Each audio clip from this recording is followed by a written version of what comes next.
মুসা আলাইহিস সালাম ফেরাউনের বাবুর্চিকে এক থাপ্পড় মারলেন রেগে মেগে। উনি থাপ্পড় মারছিলেন আদব শিক্ষা দেওয়ার জন্য, কিন্তু বেচারা সাথে সাথে মরে গেছে। উনি মারছিলেন আদব শিখানোর জন্য, বেচারা যে মরে যাবে মুসা আলাইহিস সালাম জানতেন না। এখন দেখে সর্বনাশ, এটা তো মরে গেছে, অক্কা পাইছে। উনি দিলেন দৌড়। মুসা আলাইহিস সালাম দৌড়াতে দৌড়াতে প্রাণ ভয়ে চলে গেলেন আরেক সীমান্তে, মিশর ছেড়ে আরেক এলাকায়।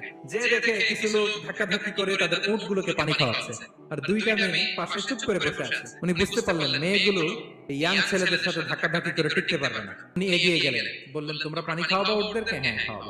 উনি উটগুলো নিয়ে সবাইকে সরিয়ে পানি খাইয়ে দিলেন, মেয়েরা চলে গেল।